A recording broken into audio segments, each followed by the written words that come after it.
For those of you who don't know, you've done some research on David, so you know what his background is. But for some strange reason, he volunteered to work on the documentary with William Shatner.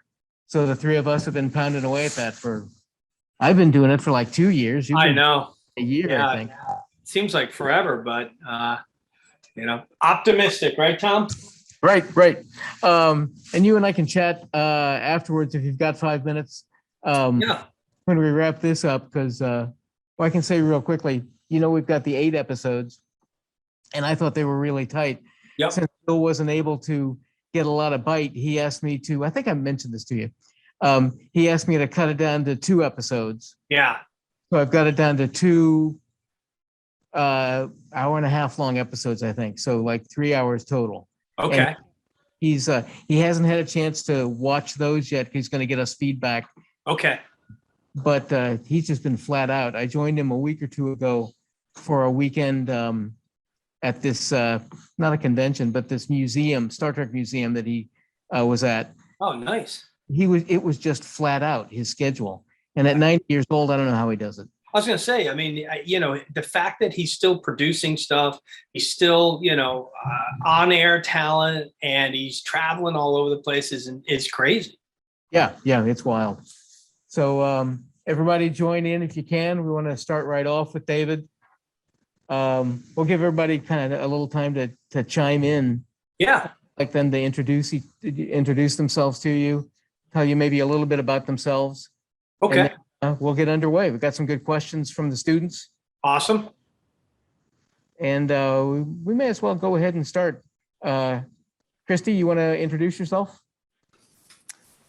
Hi, I'm Christy Riley. My full name's Christopher, but I go by Christy. I'm a film major here at Keene State, and I definitely would like to go into film directing and writing, that sort of thing.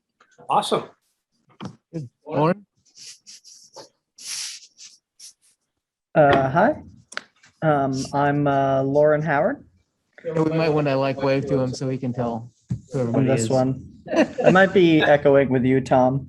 But yeah, I'm also a film major, and I'm interested in all sorts of filmmaking parts. I like the music aspect of it as well as writing a lot. So Awesome. Brad? I'm Brad Rideout. I'm a triple major in film studies, critical studies, and film production, and I'm interested in writing and directing. Fantastic. Mr. Ramadan? Hi, my name's Jack Amadon, or John on the screen. Yeah. I'm a film production and analysis double major.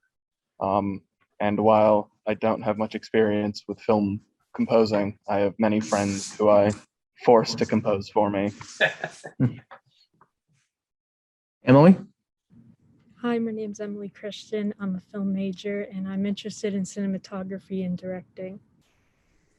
Excellent. Mike? Michael, where are you? Hello. Can you hear me okay? My name's Michael Fiore. I'm also a film major here, and interested in various different parts of filmmaking. All right. Show? Hi, my name is Sho Hashioka. I'm a film major, but usually making music. Excellent. And Joe? Hi, my name is Joseph, and I'm a sophomore film studies major, and I want to either do directing or cinematography for film. Outstanding. So those are the people who are in here now, David. Before we've got 4 or 5 good questions that the students have for you. Show, I think in particular, is interested in music, and he's got a good question for you. Beforehand, do you want to tell us, I asked them, obviously, when we have guests like yourself, do a little research, find out who you are and what you've done. But how about if you give us a little background on yourself? And Sure. Ultimately, as I think I mentioned to you, the point of this course, it's called Career Development in Film and Video. Most of these students are juniors and seniors. They're going to be graduating soon. And obviously the big question is, how do you make the break? So Yeah. what's been your experience on that too? Sure. Well, I'll start from the beginning. I'll just give you a little insight into how I got into the industry, because the interesting thing is that everybody kind of comes in different ways. I wish there was a patent way that you could say, yes, if you do X, Y, and Z, you'll have A, B, and C as a result. It just, unfortunately, in our industry, it doesn't work that way. For me, as a musician and composer, I was very fortunate. I grew up in the electronic music industry. My dad was one of the founders of ARP synthesizers, and I started playing the keyboards around the age of 2 and progressed from there. So I literally grew up with synthesizers in the house, pianos, organs back in the day. I'm dating myself, but those were like state of the art at the time. So I was very fortunate that I got the opportunity to be exposed to that kind of technology, started using that technology. And I remember even as a young kid, I would be working with all the synthesizers, and in my mind I would be picturing I don't know, just ideas and try to tell a story through sound.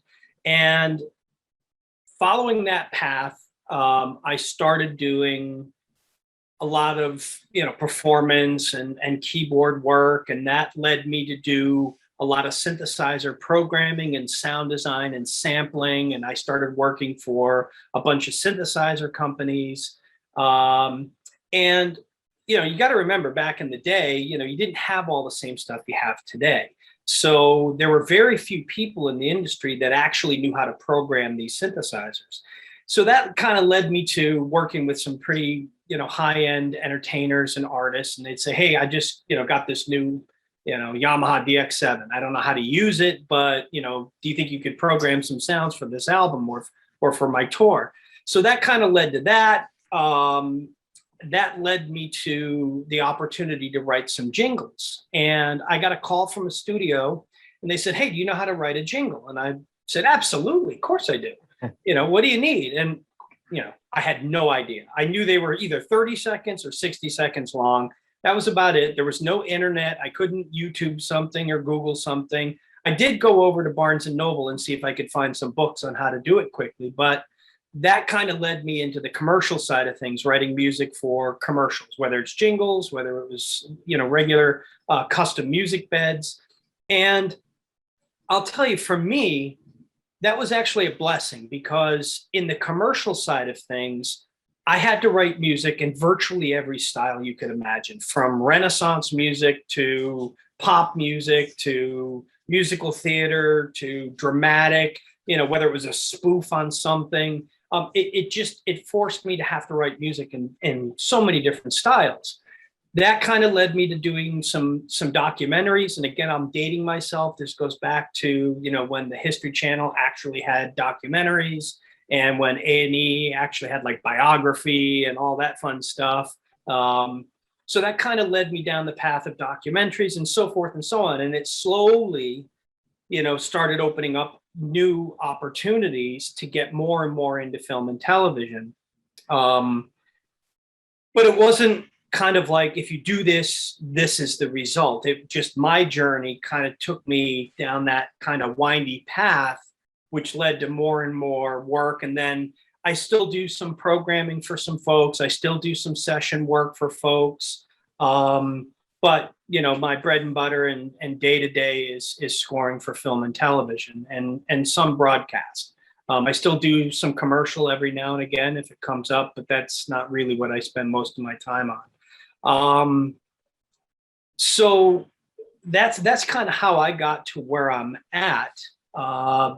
As far as breaks and all the other stuff, I wish I had a simple answer for you. There really isn't a simple answer.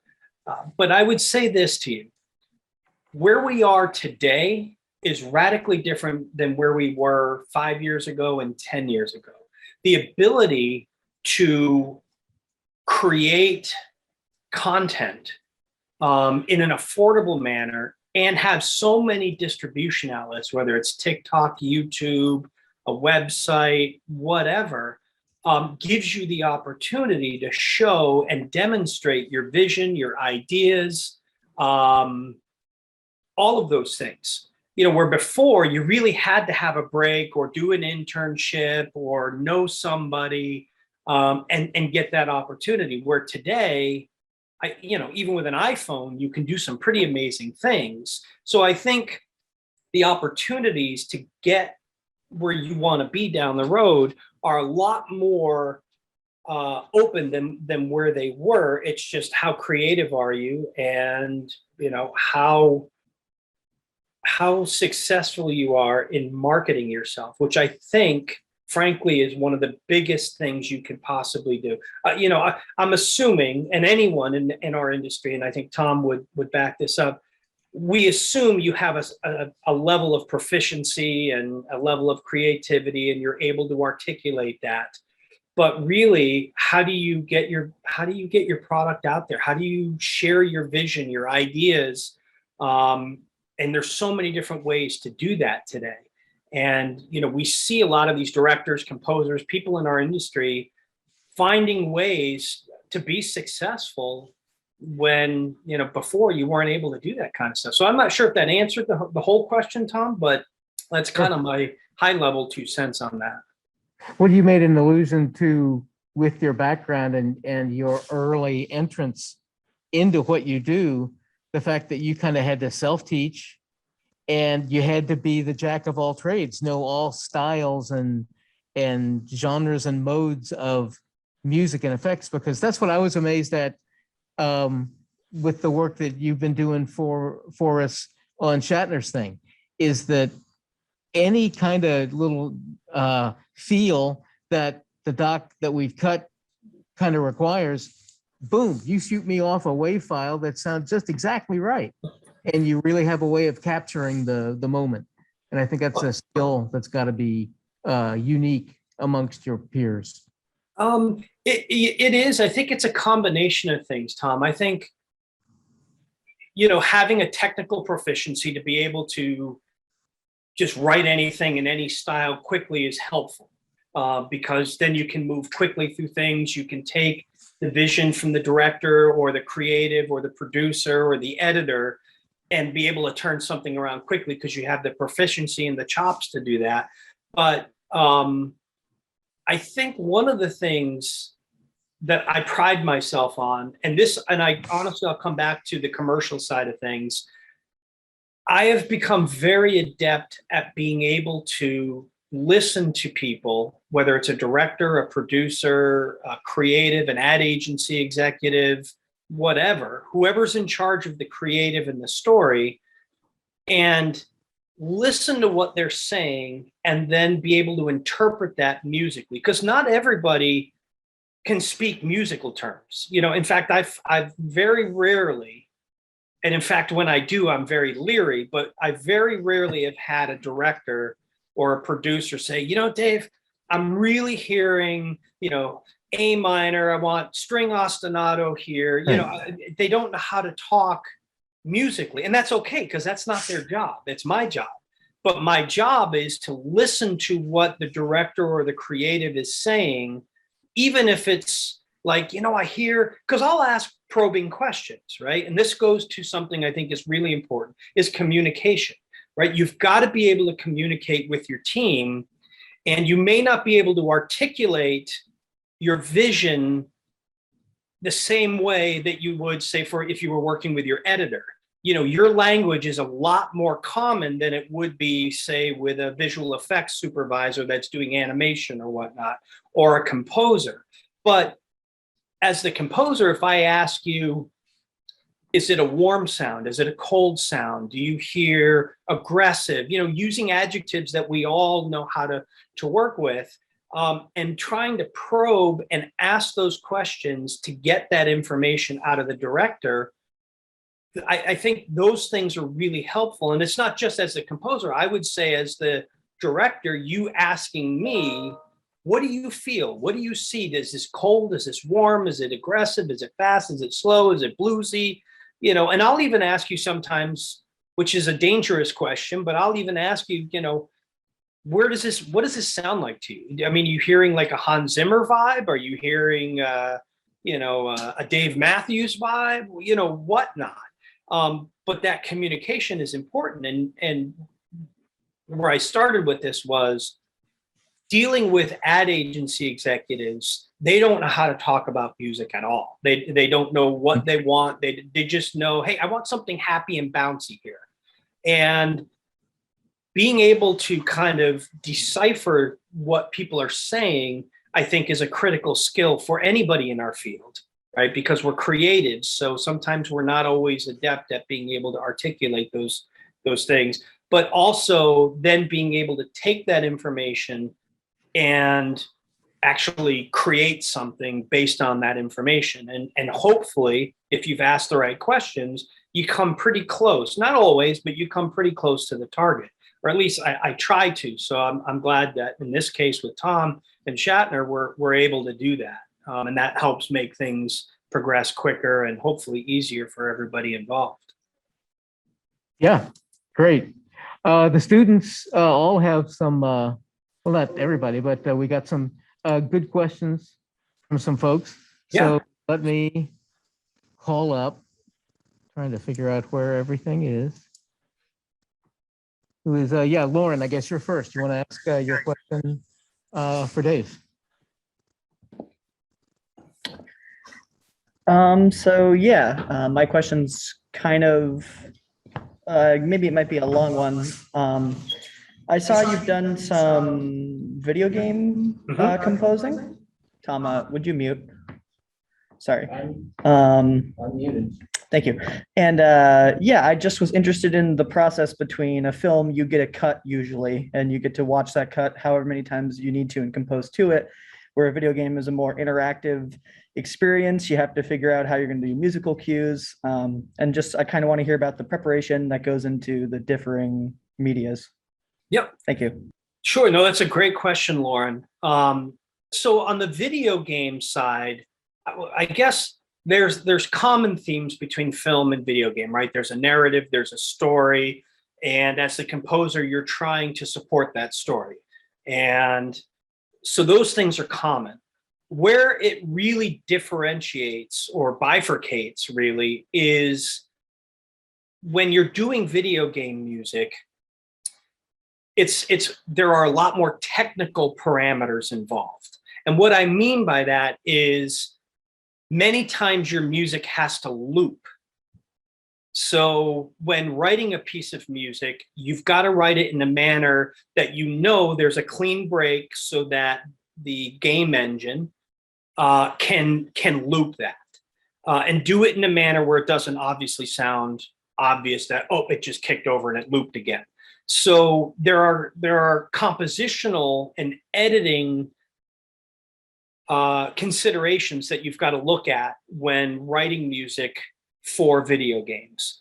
The other thing that's a little bit different is it's very binary in a sense, where in a film it's more ebb and flows with the emotion of the film, and you can make that argument for games as well. But again, the technical challenges of looping, timing, and more importantly, the biggest challenge is memory, right? A game can only have so much, an aggregate of data. Otherwise, the game won't work because it's got to play on a console. Even if you blow out the console, right? It's still got to have enough RAM to run it, or if it's a PC game, whatever the case may be. So there, again, it just comes back to technological considerations. And I would make the same argument for sound effects, right? When, let's just say, for example, I'll give you a real example. On the Force 21 game I did for Tom Clancy, there were a lot of vehicles and helicopters and military sounds that when you think about, particularly back when this game was created, you couldn't have a helicopter sound play for a minute or 60 seconds, 30 seconds. It's too long. If you did that for every vehicle, you wouldn't be able to put it on the CD or the DVD. So you've got to really think about those loop points. Okay, if I have a helicopter sound, how much can I get away with before I have to loop, before it sounds like it's a looped sound? Does that make any sense? And it's the same thing with music as well. So again, today's world, our technology enables us to do a lot more. A lot of the game engines allow you to do a lot more. The looping is a lot better, more natural. But really, I would argue it's from my perspective, it's more of a technological difference than it is a compositional difference, if that makes any sense. Thank you. You're welcome. Cole, you've got a question? Yes. Hi, I'm Hi, Cole Cole. Casper. I didn't introduce myself earlier. I'm a junior at Keene State. I'm studying to be a cinematographer and an actor. Going off your other point earlier, not everybody's musically inclined. So for specific scenes, if you're working on a film or documentary, what kind of points you into a certain direction, like to make a certain sound for a scene? Is it like a certain instrument or like the tone of the scene itself that helps you like kind of figure that out? Great question. I think it's several inputs, right? Talking to the director first and foremost, what were you trying to accomplish here? What are you feeling here? Sometimes I'll say, look, if John Williams was scoring this, what would you imagine it sounding like? Anything you can get what they're feeling, right? That's my biggest thing is, you've shot this scene, it's got to look and feel. My first thing is to figure out what the director is feeling. What are they trying to accomplish here? And let them tell me in their words. And then what I do is I try to interpret that, and then I'll look at it and, based on what they've said, I'll start thinking in my head, for example, okay, what's the pacing here? Is there an abrupt change in the pacing of the film? Or is it just the scene? Is it a love theme? Is it action? And sometimes I always like to play games with the scene, for example, where what you think is an obvious choice, maybe it's an action scene and you think, okay, now we need, big percussion, we need big brass, the typical orchestration of what you would expect in an action scene. But sometimes going the opposite is even more effective and throws the audience off. And I'll give you an example of how this was done. If you watched, I can't remember if it's the first or the second, I think it was the first Sherlock Holmes that Guy Ritchie did, where they're on the waterfront and all the barrels are blowing up and whatnot.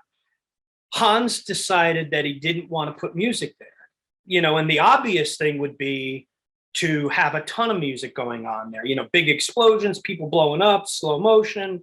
But Hans felt it would be more impactful to not have music there and then slowly bring in that kind of that Roma gypsy violin, right? So again, from the composer's standpoint, I'm not going to speak for Hans, but sometimes doing something radically different can be even more impactful. So that's why it's important to talk to the director, get their take before you start looking at, as a composer, hey, Cole, let's think about this. What do you think about that? Now, I know in that case, Hans and Guy Ritchie did not see eye to eye on that film because Hans he really felt that it would be interesting to use klezmer-styled music and instrumentation, that Roma gypsy vibe. And Guy Ritchie was like, what are you, nuts? This is Sherlock Holmes, And they fought about it for quite some time, but Hans ultimately won out. And of course, it was extremely effective. So I think, again, communication, understanding the vision of the director, and then it's the composer's job to be able to kind of take all that and deliver something that you're going to like. And this is something that's really important. I don't mean to ramble on this subject, but the director has lived with this project for years in a lot of cases, right? They've worked on the script, they've worked on the treatment, they've worked on kind of they've spent a long time on this thing with a lot of people putting their vision into it.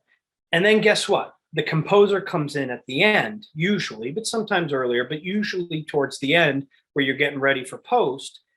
And it's hard because the director, you know, maybe what their first vision was has morphed over the production.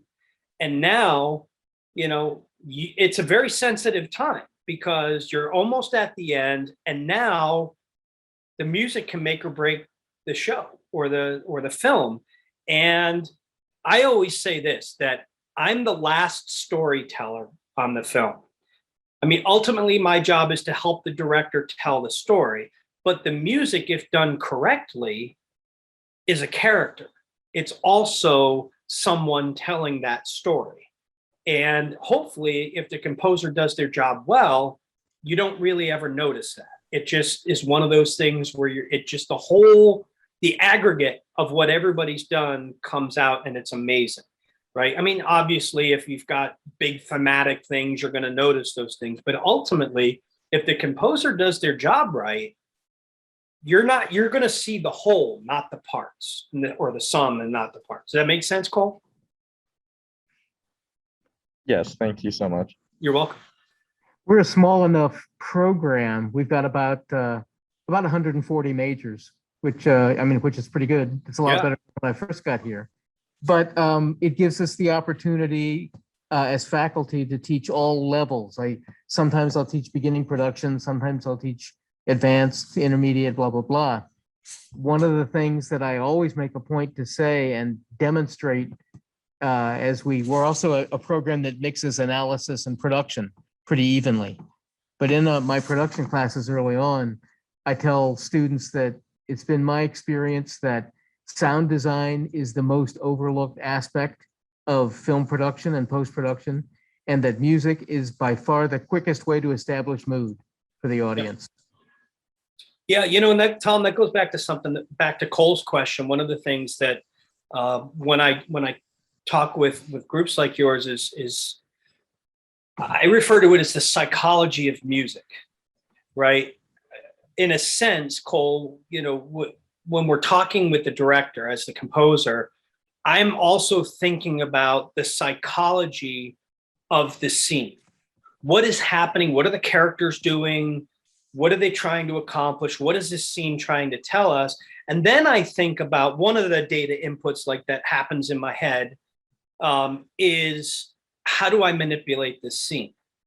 What do I do psychologically to either accentuate what the director wants or, you know, like I said, when we talked about the Hans example, reverse that to give it a different feel. But I'm thinking about how do I creatively manipulate the audience through music and sound?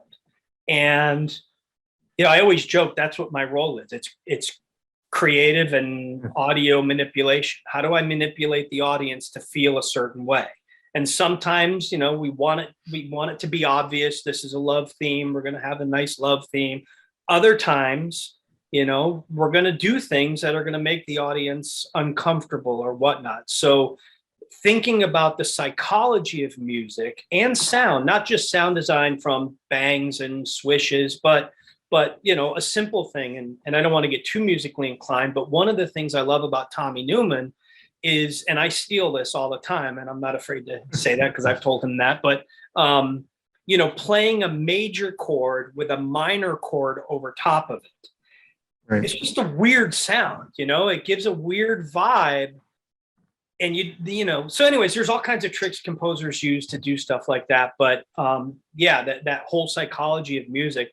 And I will say this, I'm going to say this to you guys because I bitch about this all the time when I talk with a lot of directors. And I think, you know, Tom, you can appreciate this, been in the industry for a while. The one thing that's the most frustrating thing I think a composer can ever deal with is, you know, you start to get ready to get into post, the director wants to hire a composer. But guess what? Well, we only have this much money for music, and it's usually so minuscule, it's ridiculous. And the reason I say this is because the director gets tunnel vision on the project, right? We got to shoot it this way. We got to do it this way. We need all these visual effects. We got to invest in the animation and, all these things. And then it comes time to the music. Well, we only got this much budget left over. But yet they want something that sounds like John Williams and the London Symphony Orchestra for, $500 or $5,000 or whatever it is.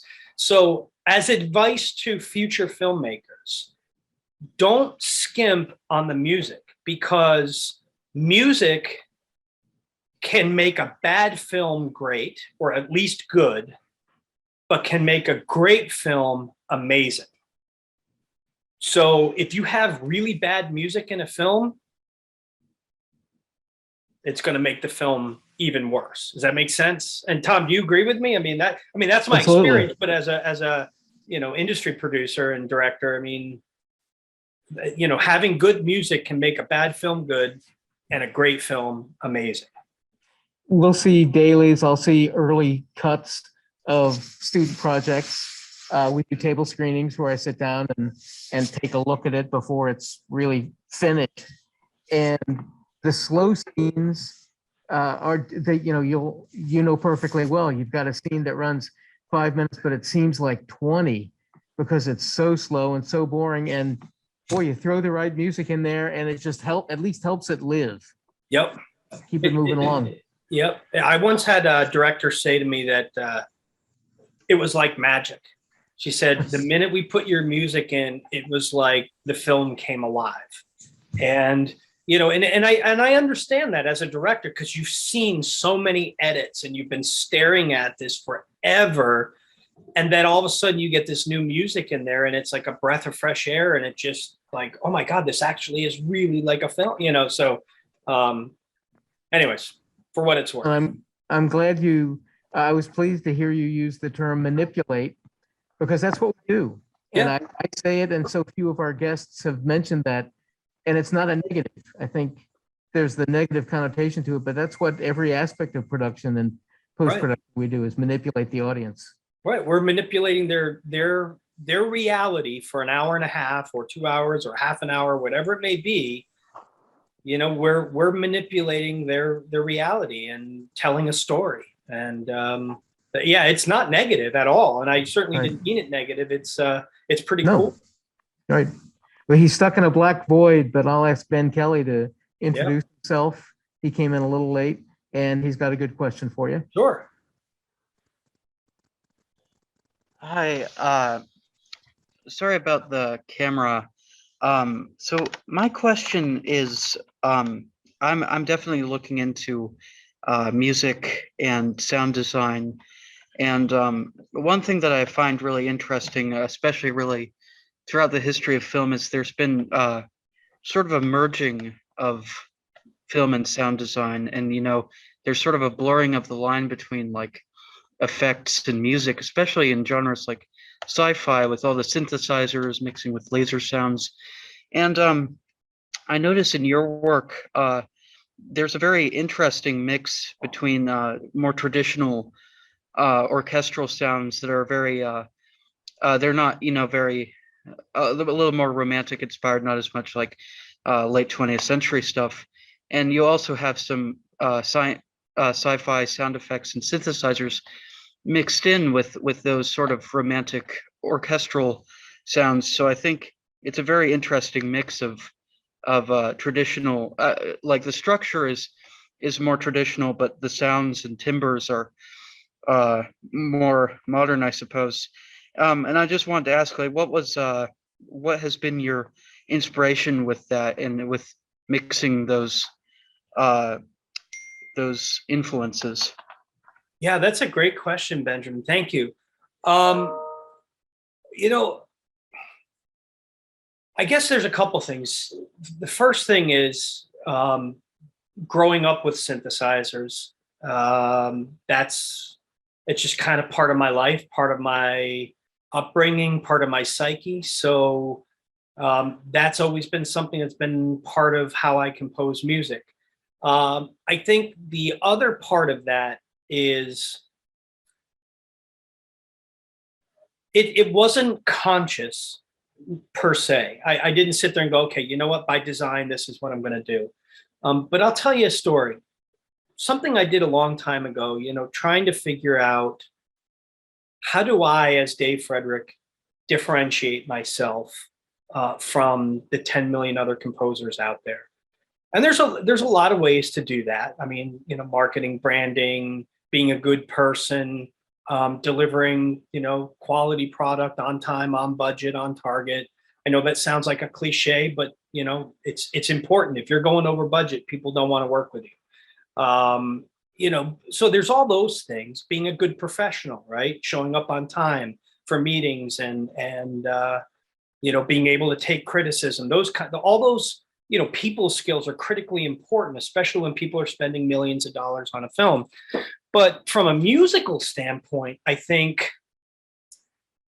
you know, I went back and, you know, this is kind of it's not a secret, but it was a revelation to me and kind of a secret that I feel like I discovered. And, you know, I went back and I thought about all the composers that I love and I would love to be as good as or write music as good as.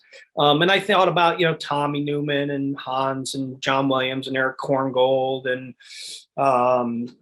you know, on and on and on. There's so many composers that I love. James Horner, Jerry Goldsmith. And I went back and I actually created a spreadsheet and I went back and listened to their music and I identified what are the things that stands out to me? What are the things that makes their music, like when I hear, and I think anybody can say this, when you hear John Williams, you know it's John Williams, right? I mean, you can tell instantly, oh, that's John Williams, or that's, you know, whomever, Hans Zimmer. But why? What made Hans Zimmer Hans Zimmer?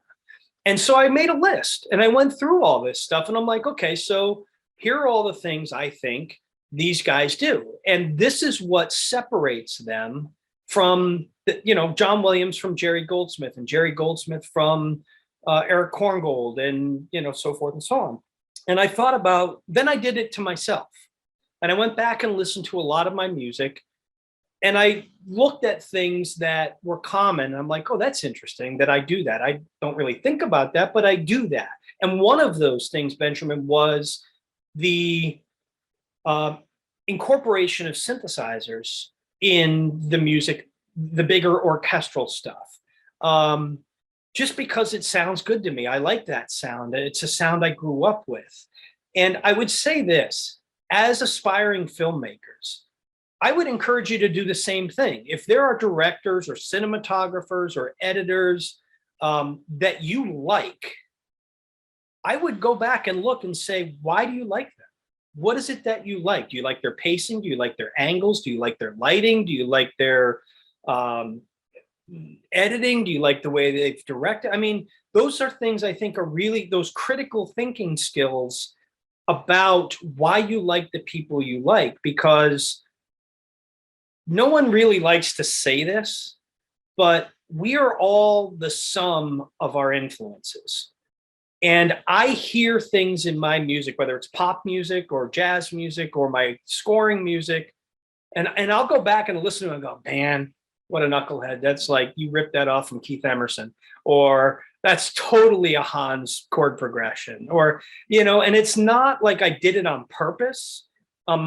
It's just, we're the sum of our influences and there's no way around that. It's just the way it is. And that's why it's important, coming back to Benjamin's question, that ultimately you try to create your own sound, look, feel, image, whatever it may be. In my case, it just was a subconscious thing based on my influences to incorporate synthesizers in the bigger stuff. And if I had to go back and say what influences drove that, I'd say Keith Emerson. Many people don't know Keith Emerson from Emerson, Lake and Palmer did a lot of film scoring. That's honestly how I got into film scoring. Is you know, as a keyboard player, I wanted to be like Keith Emerson. He was my keyboard idol, and I was very fortunate I got the chance to work with him and work on one of his albums and become friends with him. But that was kind of my like, I want to be like Keith because he's doing killer keyboard stuff and rock and all the other stuff, but he's also scoring films. And then, and we could get into a whole different conversation there, but Keith Emerson, Jerry Goldsmith, a lot of synthesizer stuff in the 80s, James Horner, and then obviously Hans. So a lot of those influences, seeped into to my writing, for good or for better or for worse. But yeah, that's kind of how I got there, Benjamin.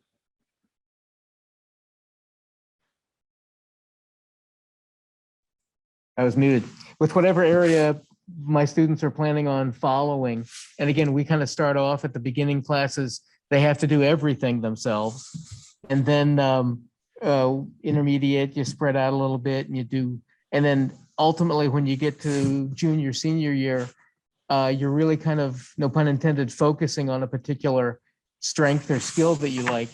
And I tell them exactly what you just said is ask yourselves, analyze why you're watching the films that you watch and why you like them, and steal from the best. Yeah. Because that's Absolutely. develop your own style. Yep. Yeah. Show has a question for you. Show, you want to kick in? Hi, my Sho. name is Sho, and I'm really into music production.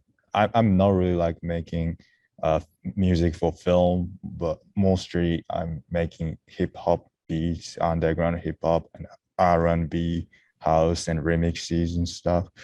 And my question is like, how do you find the point of satisfaction in the phase of mixing and mastering?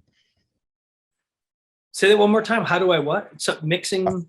The point of satisfaction.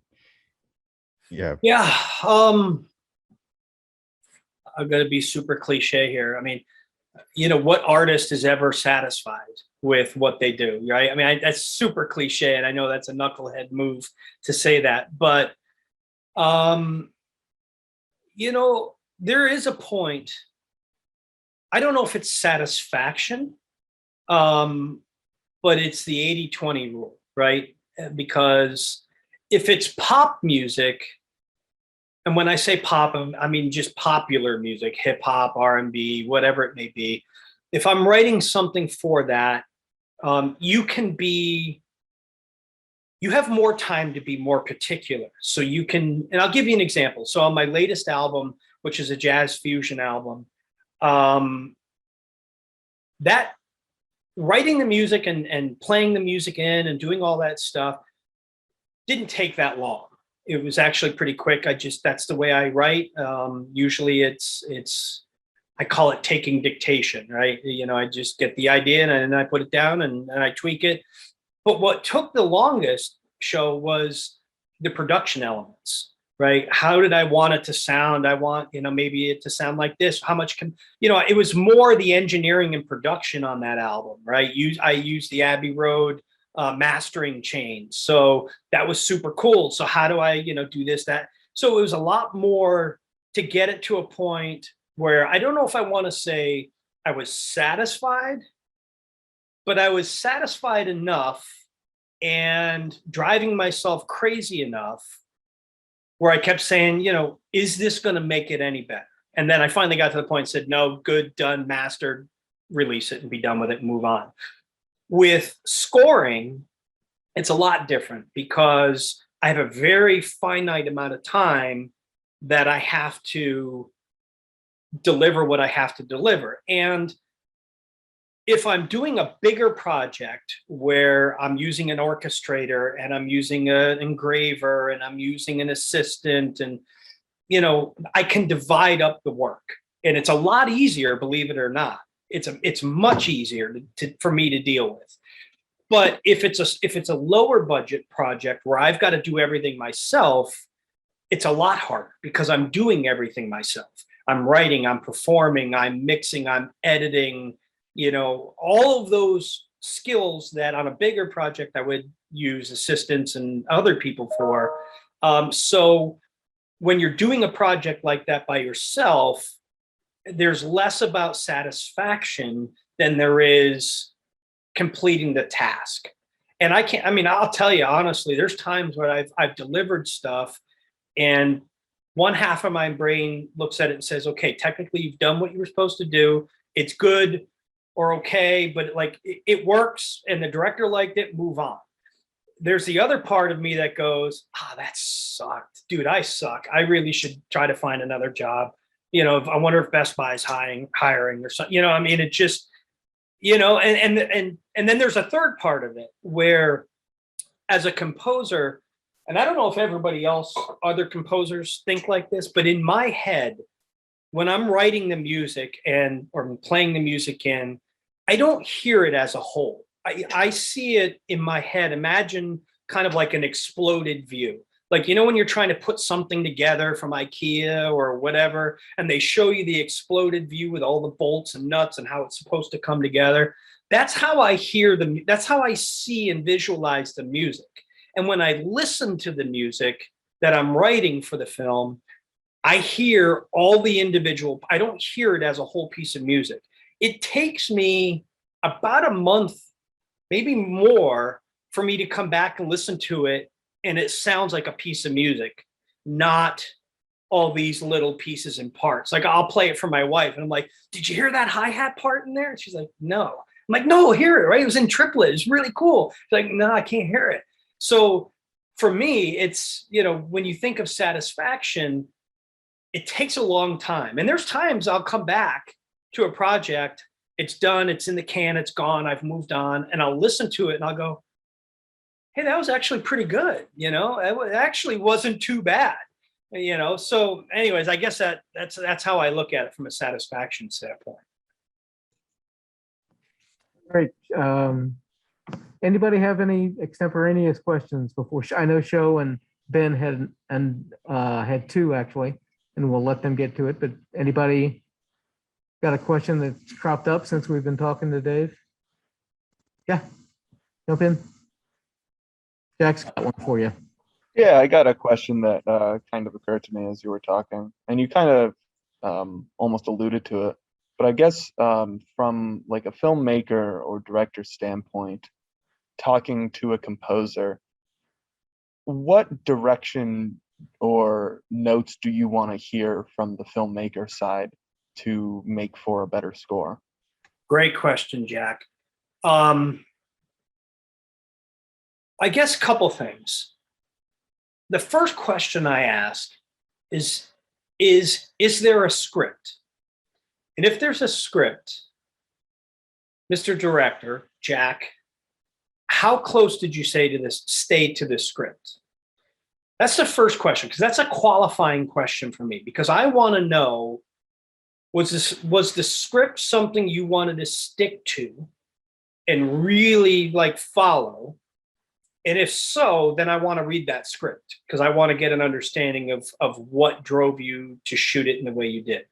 If it was in our conversation, you said, yeah, we followed the script, but it was really kind of, you know, we shot it a little bit differently than it was written in the script because, you know, I felt this, that, and the other thing, then I know you're more of an iterative type director than you are more of a straightforward director. So that's the first thing I think about.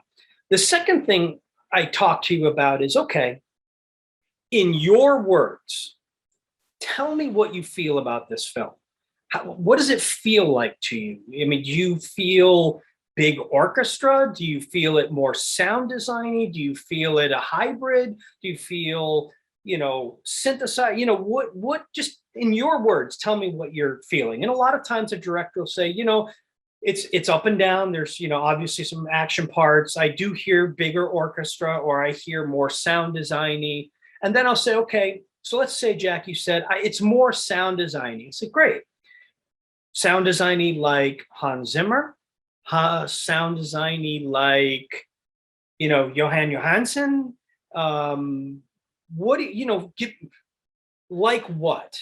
Like Sicario, like Interstellar, like what do you like? What, you know? And I try to use broader, easy, definable reference points that the director can say, yeah, you know, I really liked the XYZ in Interstellar, but I really like the darkness of Sicario.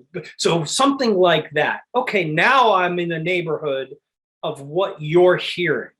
And then I start talking about, okay, Jack, do you see this as more warm, more cold? Is it, busier, less so? And we have those probing conversations. And if you've got a pre-edit, I'll take a look at it. I honestly, I would prefer that you don't send me something with a temp track. And that's a whole different conversation, right? Director, and Tom, I know you can appreciate this. Directors and editors get something called temp lust, where they've heard this edit and all these edits with this temp track for months, if not potentially years. And now the director only hears that in their head. And that makes it very difficult for me, because now I've got to convince you there's a better way or a different way. And as I said, the director's like, I'm coming to the end on this thing. Last thing I want to do is inject risk in my project. So no, do it like this. So, and you're always going to get directors here and there. And sometimes, directors will say, look, we just put this in there for pacing. And that's great. But I'm telling you, almost inevitably, 98% of the time, if not 99% of the time, they still have temp lust, which means they're going to want you to write something similar to what they used for the temp. So that's why I like to get involved earlier, because then I can help the director and we can have those early conversations about, like, I'll give you an example. If I can work on a film early in the pre-production stage, that's really helpful, because then I can work with the director and come up with motifs, with ideas. I'll create what's called a sound palette, which is simply through our conversations, I'll think about, okay, what kind of sounds would I use in this, right? Is it scraped violins? Is it lush, warm violins? Is it synthesizers? And just throw ideas out there. And that sometimes, most of the time, helps the director be able to start getting a vibe for their film before they start putting friggin' temp music in. But if they've already gotten to the point of putting temp music in, it can be a little bit harder. But again, it's my job to decipher what they were trying to accomplish with that temp music. And so we'll have those conversations, Jack. Why did you like this music from Star Wars? Was it the big, grand, ceremonial, triumphant, melodic type of vibe? Was it the darkness of, the Imperial March? It's just a little bit harder when you get brought in towards the end than if you were brought in towards the middle and beginning. So really, it's a lot of probing questions, conversations between you and I. And sometimes, it's very quick. We'll get a vibe. And if you have a relationship with the director, they trust what you're going to do. And it's very quick. Other times, if it's newer, it's going to be, a little bit more of a dialogue. And then once you get into spotting, it's more dialogue. And then ultimately I go to work. So generally that's kind of it. Now I've had directors they're like, hey, send me all your sci-fi stuff, or at least a demo of your sci-fi stuff. And then they'll come back and go, okay, cue number 1, cue number 7, and cue number 5. That's exactly what I want to hear in the film. Great. I know where we're at. And then we can get started. But it's still iterative. Even though you may say, okay, Dave, we're good, start writing. It's still going to be iterative. We're still going to talk and, maybe make some adjustments. And you might be like, it sounds too brassy. Okay, I'll come back and do that. But ultimately, it's me probing you for questions and then me taking that and hopefully giving you what you were looking for. Make sense? Yeah, no, that makes sense. Thank you. Yep. Dave, appreciate your time. We've got you for 5 minutes or so left. I don't want to take up your entire day. Anybody got any questions you want to jump in, or I'll... Yeah, I'm happy to stay a little bit longer if that works for you guys. But great, if you've got the time, terrific. Yeah, absolutely. Can I ask one question? Yeah, what's sure. up? And then... first of all, thank you for the sharing your ideas for my first question. I missed the timing to say thank you. You're welcome. Thank you. Are there any like plugins you like, or like anything you recommend to use? Yeah, I mean, I guess it all depends on your DAW. You know, for me, I write everything in Cubase, and that's pretty, I'd say 90% of the world I live in, maybe 95% of the world I live in. I also use Pro Tools, but I've used Cubase forever, since like Cubase version 1, before it was bought by Yamaha. So that's just the world I live in, and I think it sounds great. So I guess when I think about DAW, and then I'll talk about plugins, there's a couple of things. One, what does your DAW sound like? You know, in our world, most people either use Cubase, regrettably, I shouldn't say this, but they use Digital Performer, which is a little bit older, and then they use Logic. And, you know, I know a lot of people that use Logic. I don't like it. I feel like it's prosumer. To me, it doesn't feel pro level, but, you know, I mean, I know a ton of top composers that use it. A lot of older composers use Digital Performer, because was one of the better ones out there for syncing when you actually had to have machines sync to SMPTE and all the other stuff. And I use Cubase, and, you know, I know Hans uses Cubase, Alan Silvestri uses Cubase, a lot of, you know, other composers use it. There are composers that use Pro Tools, not many, but a lot for film. And that's mainly because of its MIDI, and it just didn't have the same MIDI functionality that others did. So anyways, so when it comes to plugins, I think depends on the DAW you use. Most of them are cross-compatible, so, you know, you're pretty good there. I don't use it. When you say plugins, are you talking about like VSTs and VIs, the instruments, or are you talking more about sort of what's that? Some sort of third-party plugin stuff. Yeah, but do you mean like synthesizers and instruments, or are you thinking more like compression, reverb, things like that? Yeah, compression, reverb, Okay. like mixing section. Sure. No, great question. I typically don't use a ton of plugins in the work that I do, because I have to deliver music. I don't want to say raw. Most of it is, so let me answer it this way. Most of the music that I deliver simply goes out normalized to 0 dB, right? Because it's got to go to the editor. The editor then needs to do things with it. And that's assuming I send a completed track. Sometimes I have to send what's called stems. Are you guys familiar with any of that? Yeah, so where I've got to send the string part, the cello part, the brass part, the percussion, and send them all out as WAV files, and then they basically reassemble them.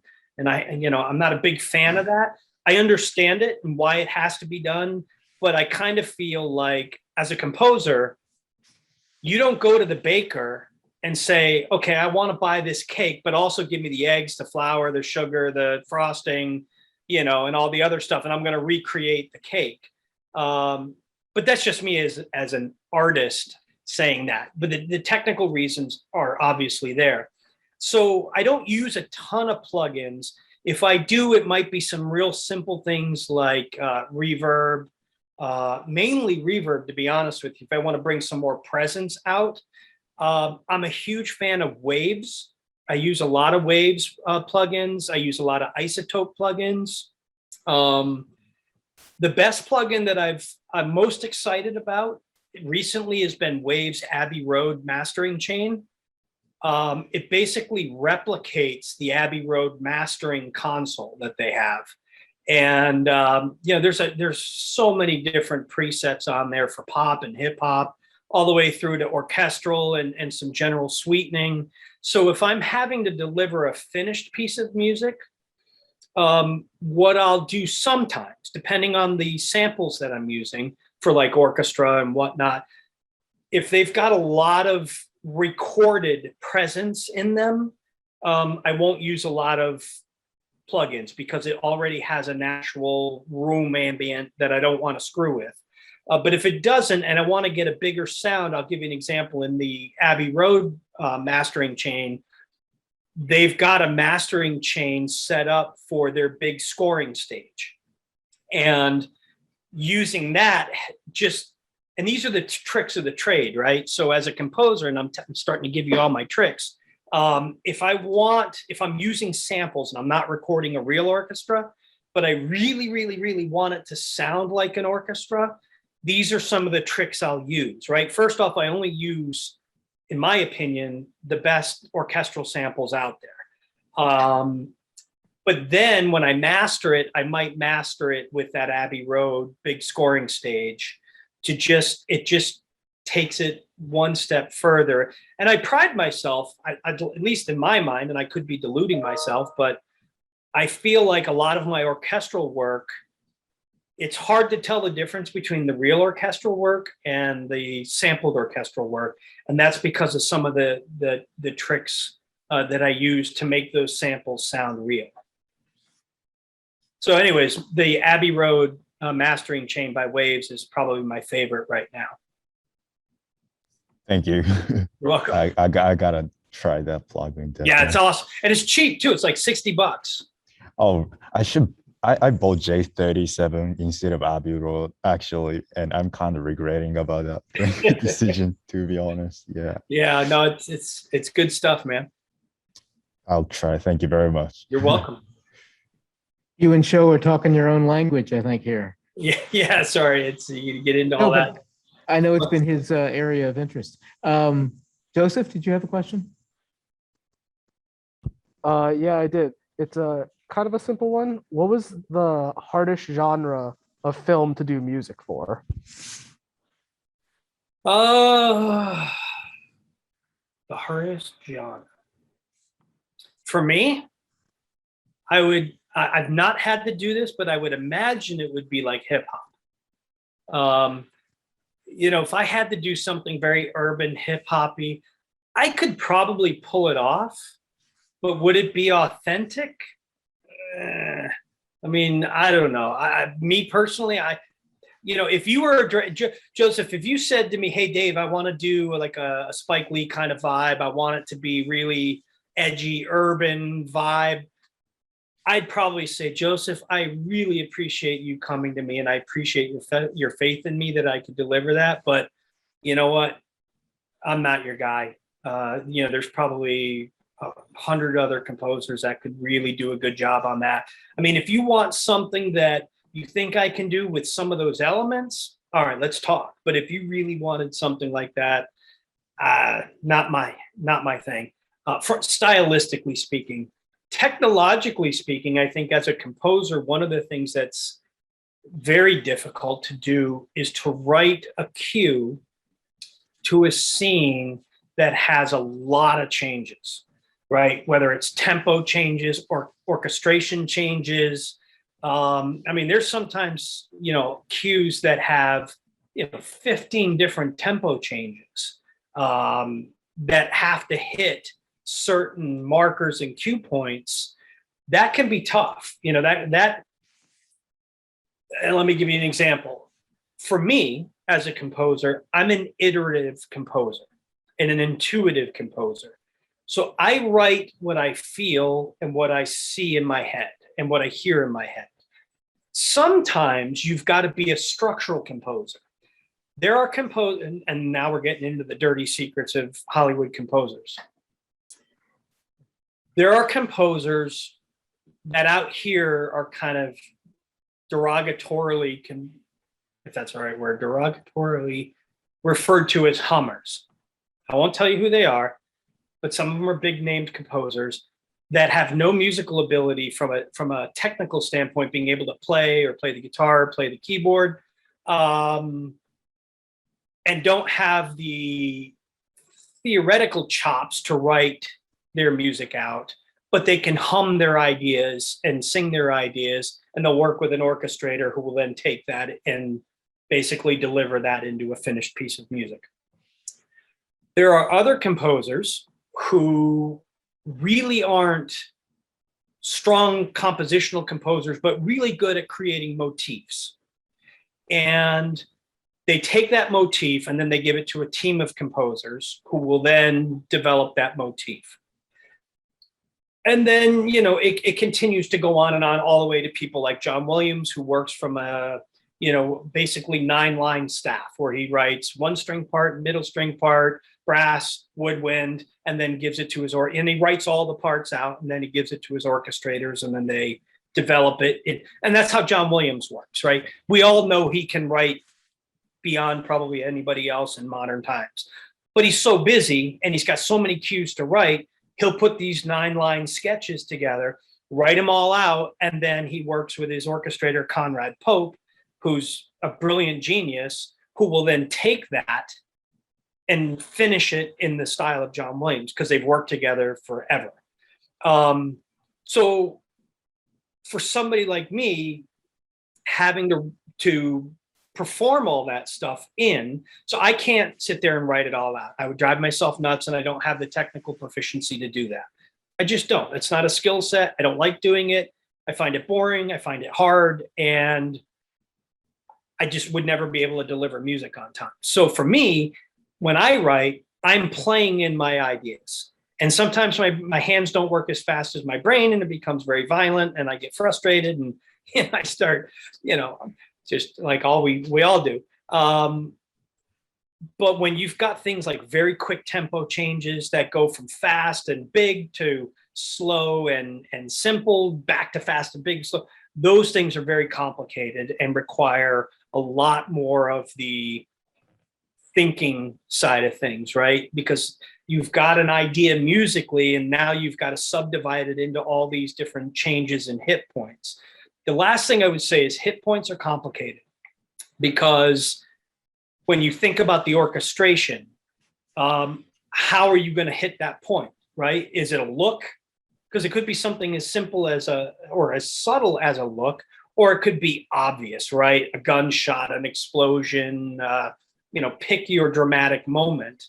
So when you have a scene that's got a lot of hit points, you really, as a composer, need to think, how am I going to accentuate those hit points? Is it percussion? Is it brass? Is it sound design? Is it whatever?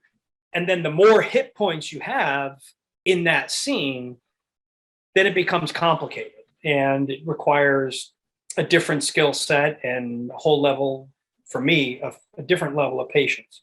So does that answer your question, Joseph? Yes, it does. Thank you. Okay, you're welcome. Anybody else quick? We're going to wrap up. I've got one. I'll throw one question for you. Yeah. You're standing next to little Davy Frederick, who's just starting to think about being a composer or just wanting to get into the industry. And you show that young man your current resume. What's the most impressive, or person or project you never thought you'd get to work on?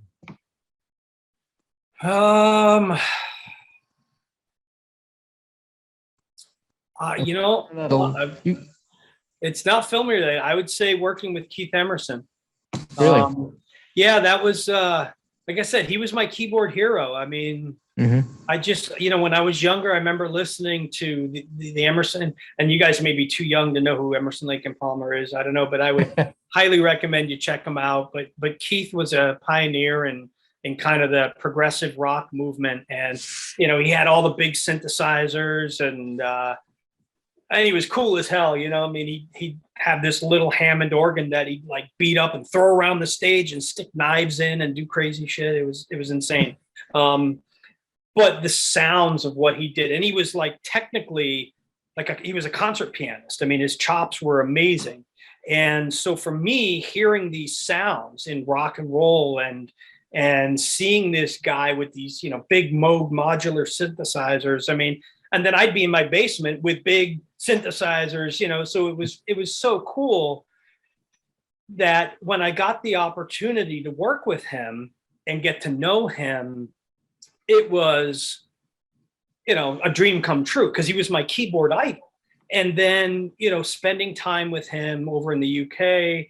And then we started talking about film scoring. And I said, look, I want to be like you, you know, I want to play rock and roll, and I want to score music for films. And to just hear his experience as a composer for film, I took two things away from it. The first one was, I really want to write music for film. And there was more to that than just Keith. But the other thing I took away from it was he really struggled with the relationship between a composer, musician, and a director, and what the directors wanted, because he would write something and the directors would say, yeah, that's great, but we want it to be different here, here, and here. He couldn't make that transition, from artist to composer. And I always tell aspiring composers that, first off, you're not an artist. You're a service provider. I know you want to be an artist. I know that you feel like you have a voice, and that's great. But if you want to work, earn a living, and create cool work and projects, you're a service provider. A director is hiring you to deliver a service to make the product, the film, whether it's a $300 short film or a $300 million feature film. You're being hired to deliver a product. And yes, it's collaborative, and yes, it's cool, but ultimately, it doesn't matter if I think that piece of music was amazing. If Joseph or Lauren doesn't think that music fits the scene, guess what? I got to go back and rewrite another piece of music. And I got to do it with a smile. And I got to do it, yeah, no problem. Let me turn that around. Son of a bitch, this guy's a pain in the ass, right? But that's my job. That's my part of the team. That's my contribution, not being the artist, so to speak. And I think for Keith, that was a really hard transition for him. He really struggled with that, and he talked about that. But that would be probably one of the biggest ones. I mean, and honestly, Tom, and I'm not just saying this because you're on the phone, but I really enjoyed working on the ride on the Shatner project, because that was really cool. That was fun. That was different. I got to write blues music and kind of country rock music, which, again, it's a different style of music than what I would typically be writing for television and film. Even on the dramatic, reality TV stuff. I mean, most of these guys come to me and they're like, we want you to write dramatic, tension music. And okay, yeah, I'm good at it. And I turn it around really quick, but it's not the most exciting stuff, because it's all formulaic. And that's a whole nother conversation, when you're writing for reality TV versus, film, it's a different style of writing, and the music needs to be different, and so forth and so on. But yeah, those two were pretty cool. Great. Finishing up, folks. We're letting him go. Anything last minute? Dave, thanks so much for your time. Really appreciate it. Oh, you're welcome. Anytime. On our project, as I said, Bill's waiting to watch the last 3-hour episode that I cut for him. He's going to get me some feedback, and then I'll get back to you as to whether or not, again, you've provided us with so much track. I think I'd be good. Let me throw this one last question at you, and you kind of alluded to it, but the fact that, that you're for want of a better term, a service provider. Yep. As an editor, I tried to be faithful to the music that you delivered to me and put it where it needed to go, and keep it as long as it needed to stay. Do you find that tends to be the case, or you find more often than not, like you'll hear a finished product and say, well, wait a minute, what happened to this or that? Yeah. Oh yeah. I mean, there's times when you submit the cue sheet and all the music and whatnot, and then you get the, close to finished product back, and it's missing half the music. And so Dave, the artist, is like, what the hell? But, Dave, the professional, is like, I'm a service provider. You asked me for these things, I gave them to you. But in the end, if that didn't work, or you had to trim and edit, and you didn't feel that, maybe we don't need music here, maybe it's too much. It is what it is, and it's disappointing. And then the other thing too, and this is kind of something that happens often is when you deliver the finished product or the finished piece of music and all the stems.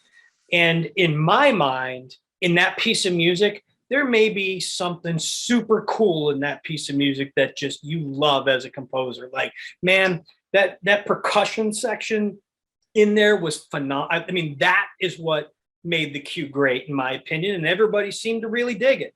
But then when you hear the scene back and they've mixed it, and that percussion is either not there or is so down low in the mix, you're like, oh man, like that was the coolest part. Why did you do that? But again, you didn't hire me to mix the music, right? That's the Right. editor and the music mixer. I mean, maybe you did, but generally, no, you hired me to write the music and deliver the music. And then it's another person's responsibility to mix the music. Because again, in my mind, that percussion part might have been super cool.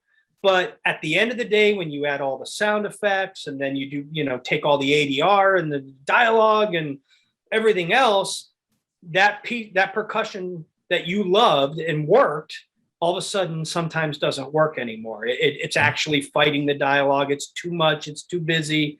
And like I said, other people that have other responsibilities ultimately make that decision, which, coming full circle, is why they want stems. So they can maybe make those adjustments at the end of the day, instead of going, hey, Dave, can you go back and send us another mix with the drums way down low, and then maybe that's not low enough, or maybe it's too low. Anyways, so yeah, that can be a surprise. And honestly, I always look at it, what's going to work best for the film? If it means that the music that I wrote for that scene doesn't work there, that's cool. It didn't work for the film, but if that scene worked better, awesome. That's great. But and that's just me. That's my personal opinion. I know other composers, throw a fit.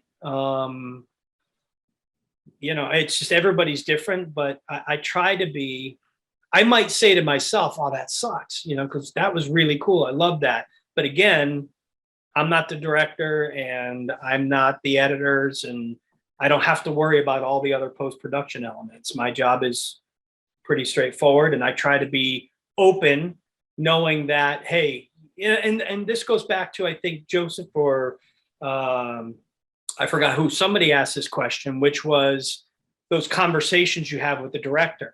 And when you're getting into that post-production phase and I'm writing music, I'll say to the director and the editor, are you seeing and hearing a lot of sound design here? This is an action scene. There's a couple of explosions.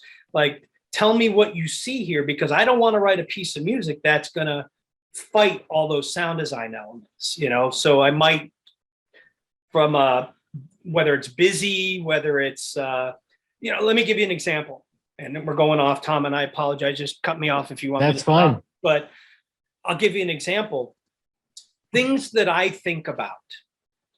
If there's a scene that you've got a female who's talking and she's talking softly, I don't want to put instruments that are going to be in a higher register, woodwinds, maybe high strings, because then it starts to fight the dialogue, whether it's subtly or it's overt. As a composer, you need to think about, from an orchestration standpoint, I don't want really high-pitched instruments in this scene, because it can fight frequency-wise what the dialogue's doing. And it's the same thing where if I've got a male actor with a deeper voice, I don't want deeper sounds going on there, because the music will fight the dialogue. So it could be something as obvious as, hey, if it's a male voice and it's a deeper registered voice, maybe I'll use higher, sounding strings and woodwinds and whatnot, and vice versa. So to save yourself of having things removed from your mix, as a composer, these are things that I think about. I think about dialogue. I think about how that music needs to play with the dialogue. Is it because sometimes dialogue can be visual, right? It doesn't always have to be auditory. And what I mean by visual is it could be a look. It could be a look between me and Emily, and that says everything. So musically, how do I want to help support that dialogue? Or it could be actual, voice dialogue. So as a composer, those are the things I think about. And to come back to what you said, Tom, I try, not always, and I'm not always successful at it, but I try to think about those things so they don't yank out my best percussion part or whatever that really cool part is. Because I might not write that really cool part because it fights the dialogue. Does that make sense? Absolutely. Yeah. Thank you. You're the first composer we've spoken to, and Awesome. lots of new information that I think we're going to have a lot of fun talking about afterwards. Great. Again, thanks so much for all of your time. I will be My pleasure. Project as soon as possible, and hope everything's good out on the West Coast. Yeah, sunny California. Yeah, don't rub it in. No, look, at least you guys are, well, that's a whole nother conversation. I was talking to Misty about the cost of living out here, guys. It's pretty steep right now. So beware, but here's the good news, right? The world, after COVID, the world changed. I can't tell you how many things we do on Zoom now and remote and everything else. So it's actually kind of, I think, a good thing. Back in the day, and that what brought me out here is you had to be out here because you had to be close to people to meet with people, right? And I really sold this argument to my wife, because we're from New Hampshire, right? We're from Bedford, New Hampshire. That's where I was born and raised in New England. And I said to my wife, look, you don't want me to travel as much. We got to move out here, blah, blah, blah, blah, blah. We move out here, COVID, all the other stuff. And now everything is remote. I don't meet with anybody in person anymore. Even if they're just, down the road in Burbank or Glendale or whatnot, everything is remote now. So just something to think about. You don't feel like you got to move out here right away. But I will say this on the flip side, and this is part of my argument as well. If you want to be a hedge fund manager, well, you don't want to move to Boise, Idaho. You want to move to New York City, right? You want to design cars, you're going to go to Detroit, not Tampa. You want to make film and TV and entertainment, well, you kind of got to be around the people that make film and TV, and regrettably, that's out here. So anyways, just food for thought. Well, and Roscoe's Chicken and Waffles is still out there. Yes. That's a good thing. Dave, thanks so much. I appreciate it. You're welcome. You and I will be in touch soon, and we'll maybe get this Shatner thing done. Excellent. Thanks, guys. I appreciate your time. Great questions. Take care. Okay. Bye-bye. Bye.